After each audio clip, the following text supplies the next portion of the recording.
Here we go. I think I figured it out. Yeah. What's going on, everybody? How you guys doing? I'm just waiting for my co-host now. Waiting for Laura to join. I had to end the live and then get back onto my phone. I don't know. Maybe Facebook isn't updated on my phone. I'm not sure yet. Let's see. Let's see what we got here.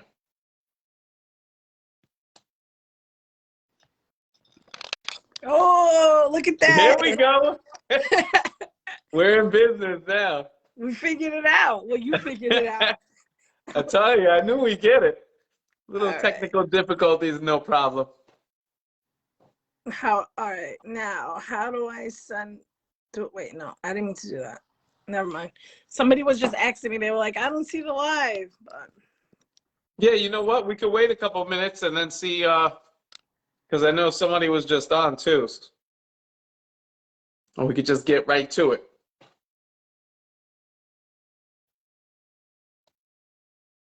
How's your internet connection? You guys, how's your internet connection? mine's fine. I did that on purpose. You did it on purpose? Yeah, because I was sending a message to tell them to go down. That's what I said. I gotta learn I'm how in to the do that for the office. people I don't want to talk to. I'm in the office. We got the best internet connection. 70 Okay, computers in here. great, great.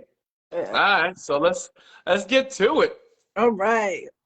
Um, Yeah, so what I want to let's just introduce ourselves for anybody that might not know who we are. I'll let you go first, and just let the people know who you are, who you represent, where you're from, what's Yeah. your nationality, Yeah. all like we want to know everything. What's your favorite pizza? You know, what do you like? Well, my favorite food is Katarina saying what happened.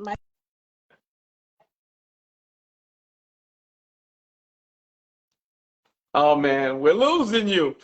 Is that me? That's not my internet connection. I'm right next to my router. Is this on You're my back. page? Yeah, it should be on your page. All right, because I don't know why everybody's texting me. But anyways, my favorite food just does happen to be pizza, actually. And my name is Laura Mullen. I'm from CI. I used to represent the blocks. Now I represent ECLI vibes. um, That's a great yeah, transition. yeah. Okay, Um, so and go ahead. I don't know. I was saying on this, I kind of do that often. It's my nerves. Um, yeah, so and for those of you guys that may not know who I am, my name is Herbie Medina. I grew up in Brentwood, New York, Long Island. I'm here as myself, representing just me as a person, but I am the vice president of Uplift Our Town. So anything, that I do or say doesn't, is not, a reflection of them. This is just my personal thoughts and beliefs and my personal experience. So I just want to put that out there. So I, first off, I want to just say that the first time that I actually met you was through we were crisis counselors for Project Hope, right? But And I remember the first time that you came on the line, and I was just like, "Who is this girl with this loud voice?" And you're like, the way you came in, and I loved it. I loved your energy. I yes. loved like everything about you. You just have this persona that just I already knew. Like you don't hold back what you have on your mind. You let what's on your mind be known, and I love those type of people. So and then once I seen that you posted about having clean time, I was like, oh wow, like this is great because not only do I love your energy, now we have something in common. Right. So yeah, that's why I reached out to you. I seen you post something on Facebook, and I was just like, all right, you know what? I gotta have her on because I know that her voice is strong. Yeah, so September 19th, I made 3 years. I never thought I would even have 3 days. Yeah, That's what's Kat, I up. love you too. That's a big deal. Hold on, wait, but what's her name? Kat? Yeah. So how is she seeing it? Does she have to go to my page or I have no idea. Kat, let Kat, us how are know. you seeing this? Because there was other people trying to get in. Just let us know in the chat. So go ahead. Right. So September 19th, I have I had 3 years, and I'm super excited because I never thought I'd have 3 days. In the last 20 years of my drug problems that I had first started with alcohol and marijuana and eventually progressed into heroin and crack cocaine. And it was a rough road. It was really hard, and like I said, I never thought I was going to see this day. Honestly, it was like jails, institutions, and death. And that is so real, you Yeah, know? no, it is. And so it was jail for me that I was like, yeah, it's not gonna, I'm already did the institutions, I already did the jail. I'm not about to die out here. So I was like, I gotta change who I am, what I'm doing, the way I'm thinking. I had to literally relearn how to live as a person, as a human being, just to be able to thrive now in today's society without falling back into, so weird, I'm still not seeing it. I don't know. Without falling back into what I was doing.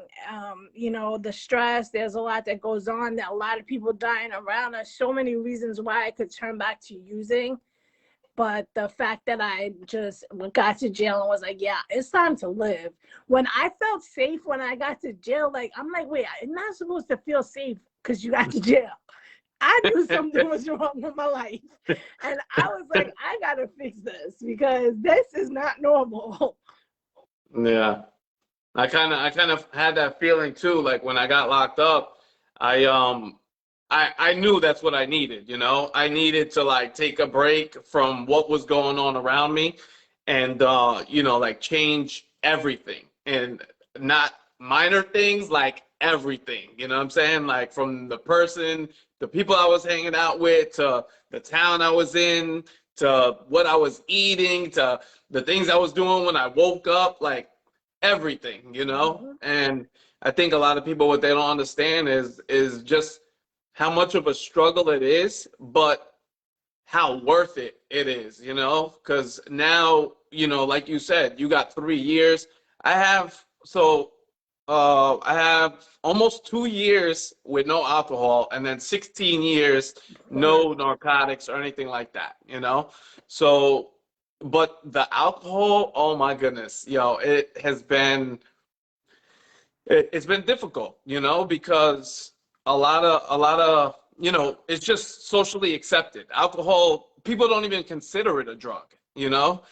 So it's like, just because it's everywhere, it made it that much harder, and people don't look at you like, look at this dirtbag, if they see me drinking a beer, like, at a bar, I'm just like a regular guy, just like everybody else. So, nah, I understand what you say when being incarcerated and just the institutions and everything else, man. I got tired of that lifestyle. I really did. And I knew deep down inside that I deserved better. I knew I was a better person, but it was just, at that time, it was my surroundings and it was my background, what I grew up around. So, and as you can see, this is going to be more like a conversation, not an interview. I'm not interviewing you. We just, vibing, getting to know each other. So you just jump in and cut me off and say, hey, I got something to say now. Shut up. Yeah, well. Well, I think that for me, with my turning point, was definitely losing my mom. And when she had passed away in 2018, I was like, dang, like I never got a chance to make you proud. Even though there was proud moments in my life, and proud, like I did graduate college and there was other things that I did to make her proud, but it was like, she never got to see me like really succeed in life. And that was like, I was like, I can never get that time back now with her. She's not even here anymore. And then, I had my son at 16 and I was like, no, I got to do this. I got to do this. Like, because if I don't, I can't fix the relationship between him and I. There's going to be no going back one day if I don't do it now. And it was a pivotal point in his life because I lost him when he was about 13, going on to 14, to foster care for a short time. And then he was with my sister, and, he's a man now. And I was like, he's going to be mad at me. Like, How old is he now? if I don't get my life together, you know, because he could make such decision. Like, I don't have to talk to you. Like, when I called him from jail, he was like, get your life together. And when you do, then reach out. And I was like, whoa, he's got his own mind. Like, Well, how old is he now? he's 21. 21? Yeah. Yeah. I mean, you know, yeah, I'm telling you, the more you talk to people, the more you find out like how similar we are as people, you know, like, yeah, we might have gone through different things, but there's so many like similarities, you know, because I lost my mom, you know, it's a couple of years now, Right. you know, and even though she wasn't around for us, like she gave us up when, you know, when we were babies, because she was going through her own thing, but I never even knew what she was going through. You know, she never tried to explain to us, you know, the situation or why she gave us up. You know, I knew as I got older that she was like battling like alcoholism, and, you know, there were talks of like drug addiction, and just she just jumped from guys, you know, her thing was alcohol and men, you know. But you know, I lost her couple of years ago, like I said, and you know, she died from complications to cirrhosis, and you know, this is before I decided that I was going to take a break from alcohol. So right after the whole coronavirus thing, I was like, wow, I drank way more than I usually do. Like I was disgusted, and I'm just like, you know what? I'm gonna take a break, you know, for the new year. And then my mom ended up passing away, and I was like, you know what? I'm not gonna put a date on it. I'm just gonna keep on going and see how far I could go, you know. And now I'm coming up on 2 years, you know, and I really want this to be something that because she never was able to give me, you know, any of the you know, love or, you know, point me in the right direction, all those things that I needed while I was growing up. I want this to be something that I give to her, you know, and say that this is something that she gave to me, you know. Really, at the end of the day, I want this to be like her legacy, me pushing for other people to just realize, not to stop drinking, you know what I'm saying? It's really maintaining a healthy relationship with alcohol, you know, because, you know, I'm different, you know what I'm saying? If I drink, I know the night doesn't end with one drink or two drinks. I'm going to keep on going.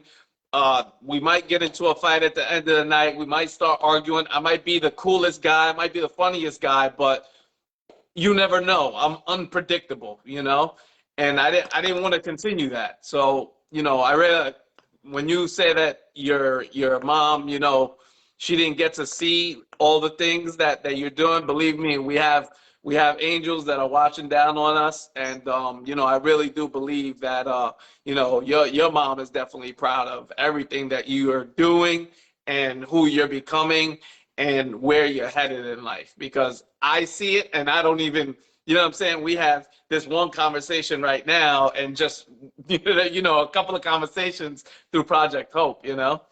Right. Yeah, so I think that it's important if we talk about the trauma piece a little bit here, like you mentioned with your mom giving you up and stuff like that. And, you know, my mom had 10 kids by different men. And so there was a lot of trauma that came with that. Like I wasn't raised in the same household as my older brothers and sisters, even though we were all raised around each other. And there was just like, a lot of different emotions and trauma as far as food insecurities and things that we've been through growing up, and Mm-hmm. fights. And my mom was a fighter. I mean, and just so many different things. My stepfather was an alcoholic, and just all these things that we go through in our younger years that we don't work on because our parents or whoever our guardians are not telling us, you need to heal from this, you need to talk to somebody, you need to work through this, because holding it inside is what you want to get it out, right? Or you don't want to think about it. So we're holding it inside, so we're constantly thinking about it, and then we meet drugs, right, and alcohol. So my issue in the beginning was weed and alcohol, and it was like, oh my God, I could drink and not think ever about anything, and you can tell me what I did the night before and I don't even know what I did. Okay, I'm all for it. And that was a big problem for me for a lot of years. So I left the alcohol alone, but I can definitely relate in the sense of it's right there. It's in the stores. There was a long time I couldn't go to the bar, or like, you got to come to 7-Eleven with me because I'm going to buy a beer. And I was a 40 drinker. So like I was drinking 40s. Like, that's what I started with. Right. You know, and that is not normal. Like a 110-pound girl putting back 440s, like it was not good. And so within realizing like alcohol was a problem, okay, I stopped that. But then there was always something else to try. And I was like a junkie head, a straight garbage pail. Like if it was there, I was doing it. You know, until I met the devil, which was heroin. And I was like, oh my God, I love this. I'm going to do this forever, you know? And that's something that, and speaking of our mothers, I, you know, said that to my mom one time. I'm like, Mom, yeah, but I'm fine. And she's like, who the hell says they're fine and they're shooting heroin every day? Like, this is not okay, you know? And I didn't realize, because I was so irrational and so into my habit at the time, yo, that's crazy. I thought I could do heroin for the rest of my life and it was completely okay. And this is before like losing my son and every relationship that I ever had and my house and everything. Like this is before like I was in the streets. So I thought I could do that. But then those things started happening, right? I started to hit rock bottom, and you lose one thing, you lose another, and then I'm sleeping behind the fire station on Carlton Avenue. Like that was my life for 6 years, homeless in the streets, doing whatever. And that's where my trafficking came about with these men. Like, oh, you want to take a shower? Come to my house. Next thing you know, they have drugs. They're feeding you drugs. The next thing you know, you're doing services for these things, and eventually not getting out, being raped, all these things that had occurred to me. And it was like, oh my God, this is just more trauma on top of trauma on top of trauma. So back to speaking about jail is when I met a friend of ours that we have in common, Fetty. And you know, I met Fetty and Stephanie and them, and they were like, girl, you've been through a lot. Like, they already knew my family. I went to school with Fetty and stuff. Like, they already knew that everything that I had been through was absolutely insane. And they were like, let's try to help and fix this. And so I think talking about it, and the more I talk about it, I mean, I'm Googleable, by the way. I just found that out the other day. But that's great. I'm about to Google you right now. You gotta put Long Island, New York, but no, not to give myself props or anything, but I'm just saying. But it's talking about it and getting out there. I was in a Little Flower group home yesterday with the young girls and speaking to them about their trauma. The trauma piece is so important. And I feel like the younger kids that we reach to, when we start helping them heal from the sexual abuse, like sexual abuse from my grandfather and other things that I've been through. And this is happening, and it's so common in any race or gender, right? Sexual abuse in the home, unfortunately, is so common. And I think it's really important to let the kids know. And I'm telling the girls yesterday, we had some crying, some outbursts, some cursing, but it was all good. That's fine. Let's talk about it, right? Let's get it out, no matter how it is. And so they don't get to the point where they're shooting heroin or smoking crack or drinking their lives away, right? Yeah, no, the trauma piece is really important. I didn't start to learn about that, you know, how hurt I really was inside until I stopped drinking, you know, because I was the type that I would put off a lot of any type of stressful situation. I wouldn't deal with. I'd just be like, yo, you know what? You know how I dealt with it? I dealt with it by drinking, you know? And you know what? The problem never went away. It was still there. I still had to deal with it, and probably made it even worse, you know, by just prolonging exactly how long it took me to deal with it.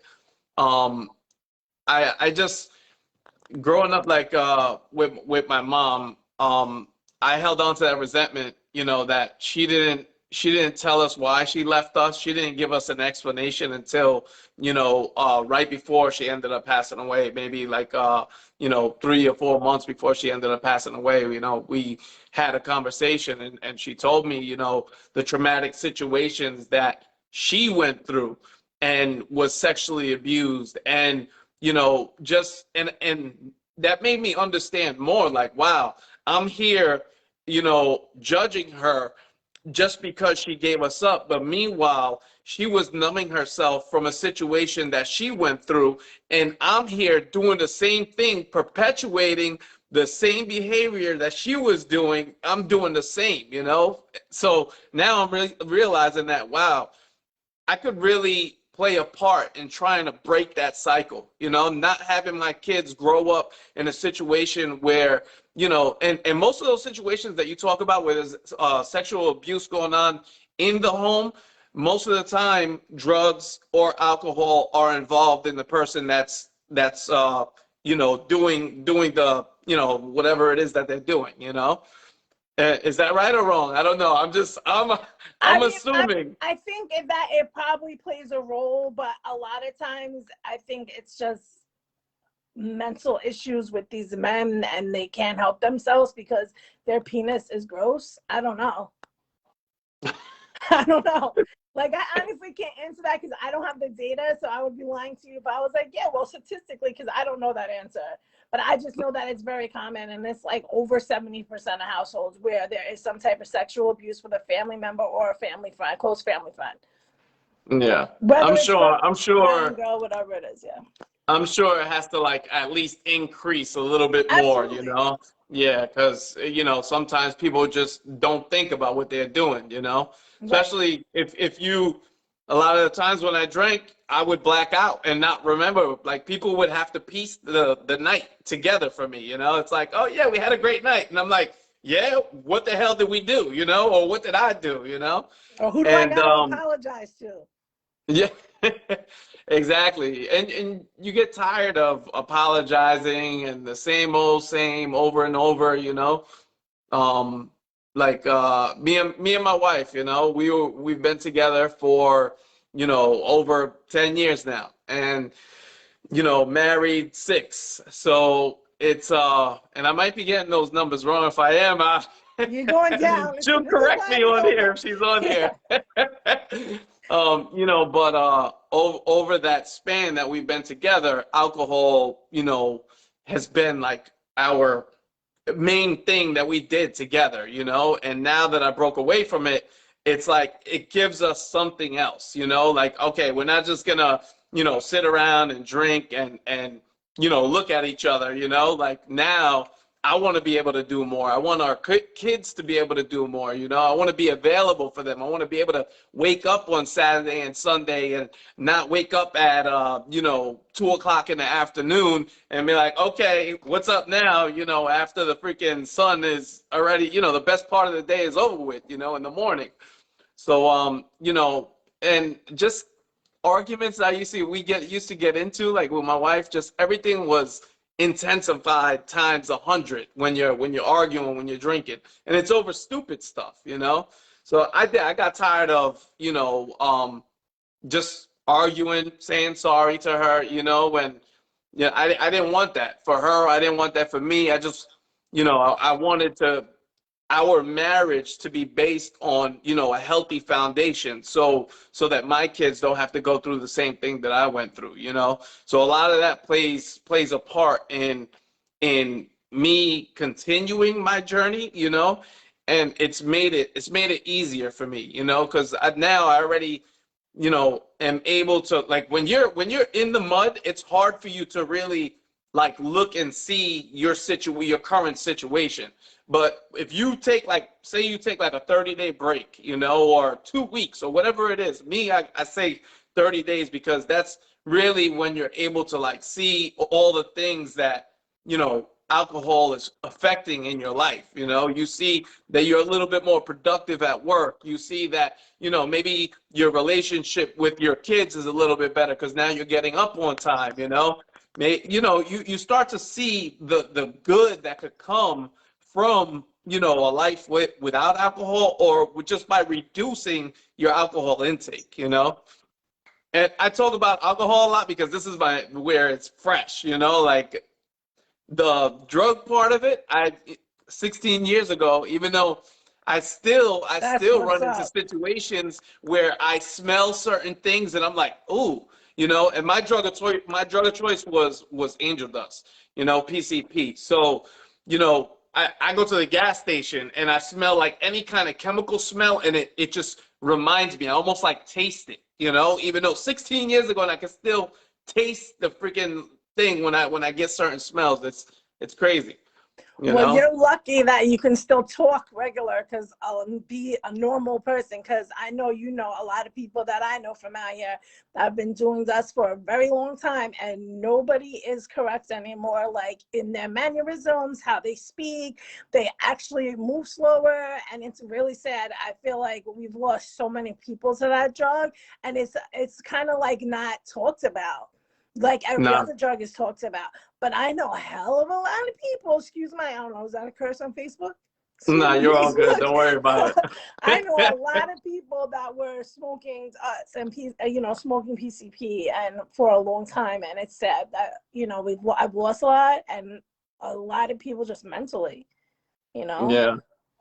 Yeah, I got into that. Matter of fact, there was people from CI, it was people from CI that moved to my grandmother's house where I was living. They moved in the basement, and the dude, we seen that he was smoking something different, and he ended up passing the blunt to my older brother, and it just snowballed from there, Yeah. So. And a lot of people didn't know about it. Like when I brought it to Brentwood, because I started, of course, distributing at the same time. But when I brought it to Brentwood, they're like, what the hell are you smoking? And me, I'd just be like, sprinkle a little bit in their blunt, and they wouldn't even know. So, but they'd be like, next day, they were either terrified because of how they felt, or they were like, wow, I need more of that, like now. So it's like just that easy. You could be hooked, and And lose your yourself. life would completely turn around. That's how it was for me. I feel like, the moment I took that one pull, it was a wrap. Like, forget about everything. My dreams, aspirations, anything that I had a goal, it just, everything became me chasing that feeling where and you're right. Some people, they take that hit and they never ever come back. Like one of my really good friends, man. I just seen him, and he was walking the streets, and I pulled up to the gas station, and I seen him there, and I pulled over, and I'm like, yo, what are you doing, bro? Like, why are you over here asking people for money? He's like, yo, I'm homeless. And I'm like, this dude used to be like the flyest. He played ball. He just had everything going for himself. Everything going for himself. And I was sad to see him in that condition. I came home to my wife and I cried. I cried because I knew what it felt like, and I knew that he smoked dust too. Like he probably got it from me. He probably got it from somebody that I knew. Like I took a lot of the people that started to like be affected by it. I took a lot of that on my shoulders. Like I took the blame for it. And I held on to that for a long time. And it put me into like a state of depression. And I came to just the realization that you know, I made a lot of bad decisions back then, and I could only control what I'm doing now and, today and moving forward. Um, Let me see. I see, I'm just reading the chat. It says CI and Brentwood stand up. Okay.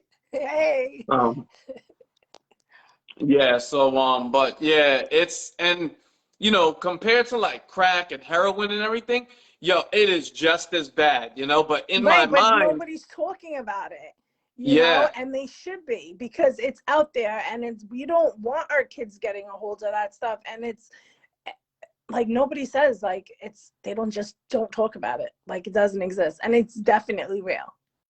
Yeah, no, in my mind, I told myself, like, listen, because I had an uncle that threw his whole life away. He was, you know, he had everything going for him. And I don't want to say too much about him because my other family will know who I'm talking about. But he had everything going for him. They probably still know who I'm talking about. And he started getting into crack, and it was a wrap from there. But I told myself I won't do those two drugs, crack and heroin. And then everything else was like fair game for me because I like made that exception, you know, for myself. And it was so stupid because now I run into, so I do HVAC too, right? So a lot of like right now we're hiring, we've been trying to get like good help for a long time, and the people that come in have to ride with me for the first 2 weeks. And the I'm telling you, man, it's so sad, the people that come in. And you know, I came into a couple of jobs and I just see them like leaning over and just, you know, and I've never been around it, you know, like I've known people that did it, but I've never been right next to somebody that was just like leaning like that. And I was scared. I was like, yo, what do I do? I call the buzz. I'm like, yo, you got to come get this guy or I'm dropping him off or whatever, you know?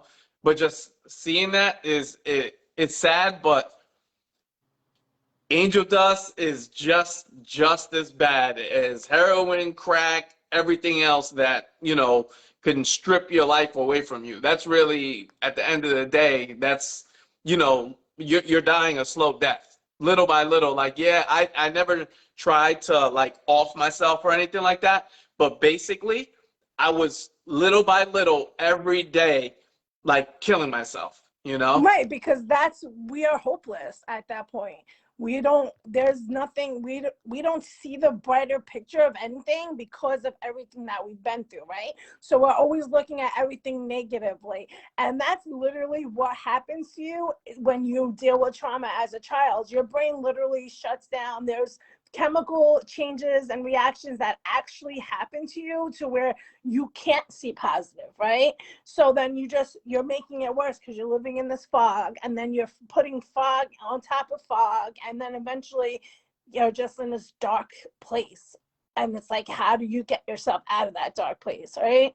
So I think for me, back to what we were saying before with changing the way I was thinking, well, it wasn't so much about persons, places, or things. Like, I literally went to a program right in Brentwood, and I lived in freaking outreach for like over a year. Actually, I'm still an outpatient confession of the person that's been an outpatient for 3 years. It's me, and it helps. So if you're an outpatient out there and you feel like you're going to stop after 6 months, give yourself a little more time and keep it up, because I don't think I'm ever leaving. I don't know. Is it a crutch? I don't know if it's so much the fact that outreach is a crutch for me as it's more like, it's my last step, I think, to complete freedom. And I'm like, I don't think I should have complete freedom yet. I'm going to give myself a little bit more time, because you can't get complacent. I can never think that I'm out of the water, because there's still so much. Wow, interesting. Y'all turn the lights out on me? Anyways, I think they're shutting the building down.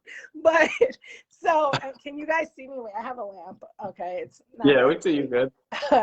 So it's like the water around you still muddy, but I learned how to, like, move around in it and start helping the community, and that was really important for me. And there's still so much that I want to do out here, I don't know, but I think that sometimes, I come to a lot of roadblocks out there, which suck. Like, that I want to like set up shop on Suffolk Avenue, like by the Laundry Palace, and like give out food and stuff.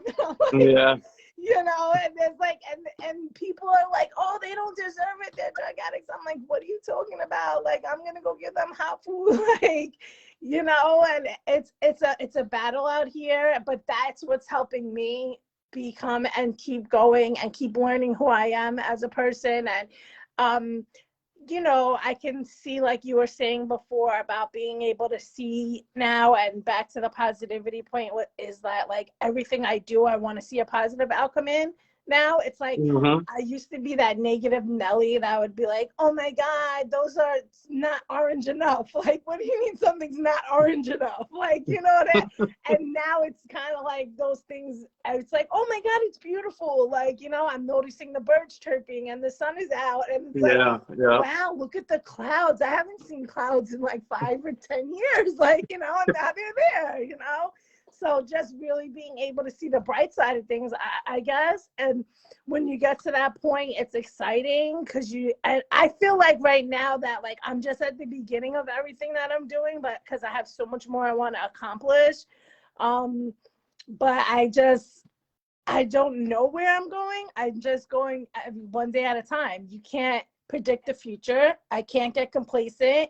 I know I'm never going to do drugs again as of right now. And that's why I keep outreach. Because because the way I think, like a freaking addict, can I curse? Oh my God, record for Yeah, no, you're good. You're good. They're going to block they're going to mute us or something. I don't know. No, we're good. They're always throwing me in that Facebook jail thing or whatever. Oh, damn.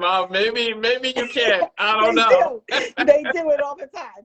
But anyway, so I'm like, outreach, back to what I was saying about outreach, it's just really still helping me every day because I know that I'm a freaking an addict and that may never go away, but I'm still learning. It's only been 3 years. I'm still learning coping skills and things which are very important and talking about it.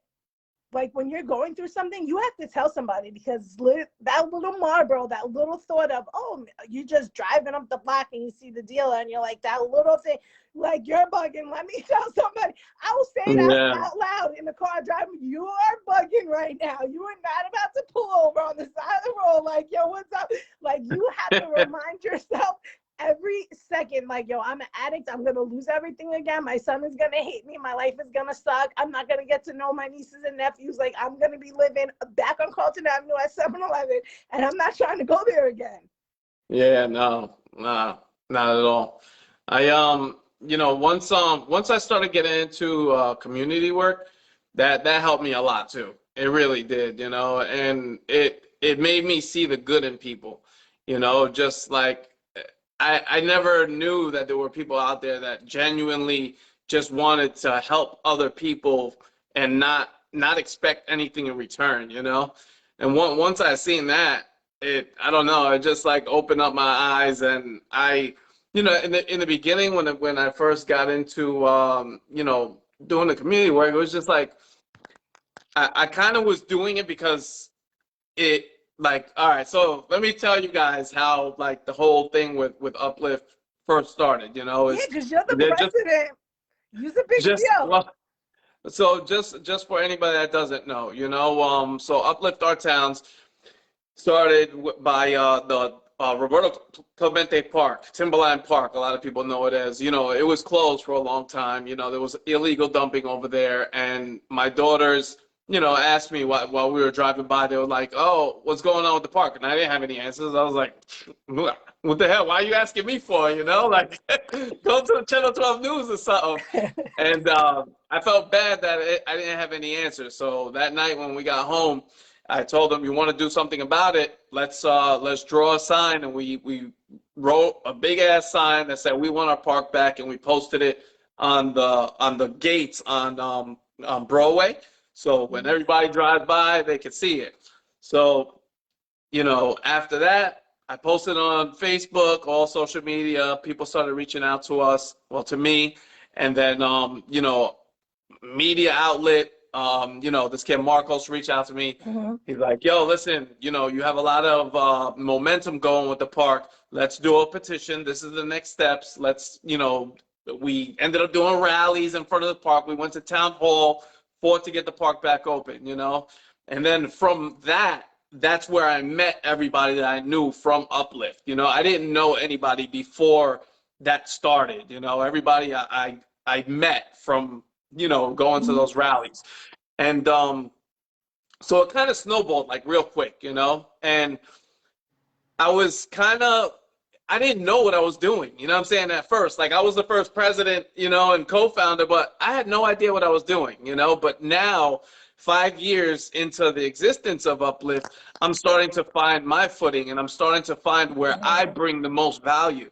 Like, at first, I was scared that if people found out, like, about my past, that they were gonna judge me or they were gonna look at me different, that they weren't gonna give me the opportunity to sit at these tables that I was sitting at with town supervisors, the attorney general, just these rooms, you know, I felt like I wasn't going to be worthy to be in there, you know. But once I like found my footing, and now I think now that I stopped drinking, it helped it even more. It really did, because it just makes you think with such a clear mind, and you know that you're deserving to be in any room, you know. And of course, I always try to be in the room, like I'm always like, wow, these people are a lot smarter than I am. But that's when you know it, you're in the right room, right? You still with me? I'm here. I'm listening. I didn't, what, did it look like I froze? It did. You know?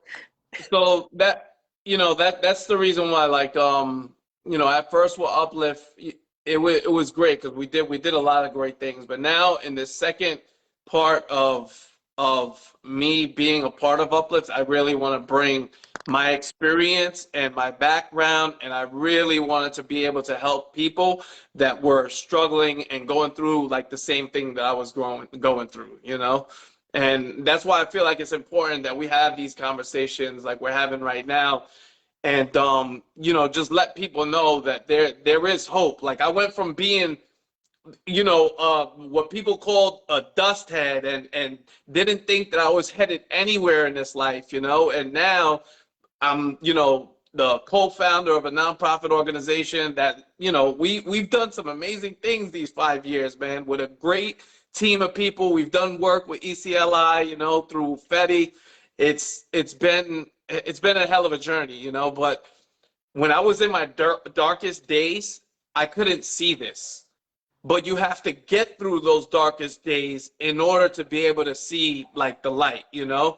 You have to, yes, take it one day at a time, but you have to believe in yourself. You have to want, you know, better for yourself, because, you know, we could do all the preaching that we want, you know, we could post this, do this every day, but unless people are willing to want to change their lives, then really that's when the change is going to come, you know. You have to be willing. They always say, like, you know, when the student is ready, that the teacher will appear, you know. So I kind of feel like at that point where you ran into Fetty, and you guys, you know, you started getting back on track, and she's seeing you, and you're like, oh wow, you know, everything that you've been through, like, that was the perfect time for you guys to cross roads, you know. Almost like, I don't know, a lot of the times it's fake, but it's thank you, Jen, appreciate you. um you know, and a lot of the times it's just you being willing to change your life, you know, and using every resource that you have possible. A lot of the times we can't do this by ourselves, you know. We try, as humans, we think that, you know, we could do anything and we don't need anybody's help. But really, when you go back, like, historically, what they say is we're better off in a tribe. You know, when you're in a tribe, you have more of a chance to be successful in anything that you're doing. You know, so I think I posted a quote the other day by Johann Hari. Have you heard about him? I'm not familiar. No, it's like the opposite of addiction is connection. Mm-hmm. So, you know, I really truly believe that, you know, that does help a lot. So that's why I feel like AA helps millions of people. Narcotics Anonymous helps millions of people. You know, it's you finding a group of people that could help you along your journey, you know. You use those resources. Use, if you need to go to outreach for an extra 10 5 years years. after your Yeah, no, I'm shooting for 10. No, no. But yeah, you got to use them. Like, you can't ever stop at your recovery, right? You always have to work in your recovery, and I think that's not like that becoming complacent part is where a lot of people unfortunately fall off, or their relapse has not been a part of my story, thank God, and I don't want it to That's be. great. I know, and I don't want it to be, but I also still have outreach. So I'm like, wait a second. If I lose my outpatient, I got on probation freaking 2.5, 3 years early. I'm already off probation. I'm like, I don't have nothing holding me accountable, even though I do, because I have so much now, right? I have the board. My son is backing home with me. I have, you know, I'm the co-founder and president of the Survivor Advisory Board through ECLI. I'm everywhere speaking. I'm like going to St. Louis this week to a trafficking conference. I'm like doing all these things. I'm trying to give young girls hope and anybody that's in the life. So it's like I have a lot to hold me accountable, but I have to at some point hold myself accountable. Like, you were doing this, like you did it to yourself. Now get yourself out of it and keep yourself out of it. So I'm learning. I only go to outreach once a month. I'm not going every week anymore. I stopped that last month, okay? but yeah, so it is important that we work on our recovery every day, and no matter what we're doing. I don't care if you're freaking the president of the United States. If you have a drug addiction, you can't just say, oh, because I'm the president, I'm not going to do drugs anymore, because that is not going to work. You have to work on your recovery. Yep. Yeah, I'm telling you. So I think it was like 6 months into me not drinking that I found a program on TikTok. It was called the Beyond Sober program, and even I was already 6 months in, so I could have been like, I'm good. You know what I'm saying? Like, I figured this out. You know what I'm saying? Like, I don't need nobody's help, but I knew that I needed all the help that I could get. I was like, yeah, any way possible, I needed to educate myself and, just like stay informed about everything. I think a lot of times the perception around alcohol too, that, makes it so socially acceptable. Like one of the things that I found out is, do you guys know that alcohol has ethanol in it? Like the same thing that is that in goes our in the car?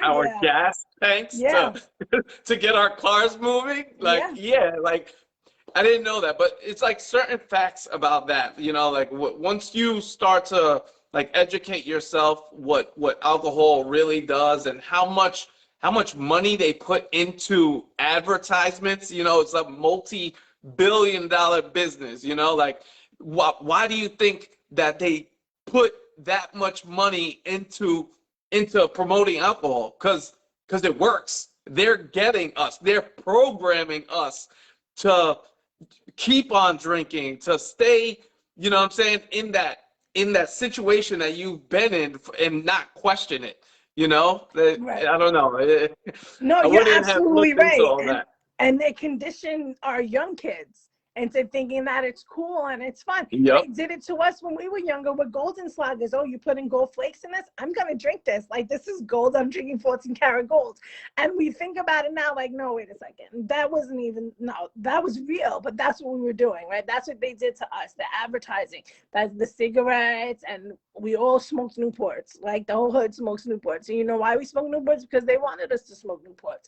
But I think the more we become educated as a society, and the more we're speaking to our young kids about these things, I think we could keep bringing the numbers down on who are becoming addicts and start breaking the cycles. And that's what's so important. The whole weed situation is like, oh, that's a whole nother thing that I don't understand, but whatever. Because I mean, they said it was horrible, bad, don't do it ever. And then now it's like, it's legal, do it, and we're gonna make money too. So whatever. I that's above my pay grade, but I just know I ain't gonna be smoking it. But yeah, so it is what it is for right now. Is the most important thing is that we have to get our kids to learn, and we have to speak to them. If you have any idea or think your child is doing something, please reach out to them. There are resources to talk to them. There's resources out there, guys. You can Google them. That you can, if you're in our area, you can reach out to us. Like, we're here to help. We'll get you to who you need to speak with. You're not alone, parents, or anybody on here that's struggling right now. As you can see, you're not alone, and all we are is one messenger call away. You give me a call or messenger, I'm gonna pick up the phone. And that's it. That goes the same for me too. It's I want to be there for that's probably one of my weaknesses, that I want to be there for everybody, but right. we could only help who wants to be helped, but so if there is somebody that might be out there and might need help, like what would your message be to them?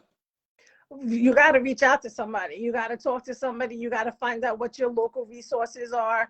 And you got to really take a step back within yourself and say to yourself, where do you want to be in the next 6 months? Do you still want to keep doing the same thing that you're doing? Or do you want to start elevating your life and becoming a better person? If you want to keep doing what you're doing, don't reach out to anybody. Don't try to help yourself, because don't worry, in 6 months, you'll still be in that same spot. But if you're ready for a change, we have a hope line at ACLI. It's 631-3730. You 24 hours. You give us a call and somebody's there to help you 24 hours, 7 days a week, with anything you're going through. Literally, we don't say no to anything. As Herbie knows, we are, Fetty is like, here, and I'm going to help you, and let's figure out how. And we're like, okay, like, let's do this, but nobody sleeps tonight. We're going to just work. But, like, it's what we do, because that's what people need. People need us, and people need to be people together. It takes a village to save somebody, and you're not alone. The support is out there. That's what's up. That's my infomercial. That's what it sounded that was great. That was great, man. It was really, I had a lot of fun, just with this conversation. I thank you for your time, and I really, keep on doing what you're doing.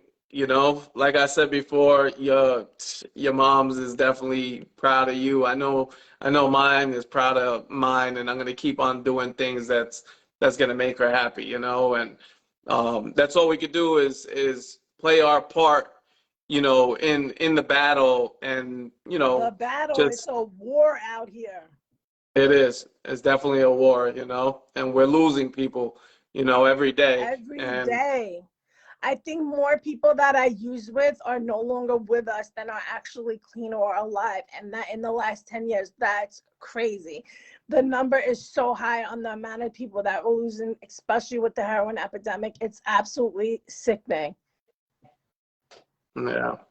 And with the fentanyl too, it's. Yeah. Yeah. That's why we got to talk to your kids. You got to talk. You got to talk about it. But we'll most definitely do this again, because I want to try to keep it to an hour, but we'll schedule and see if we get on here again and do this. I enjoyed it, and I know it's needed.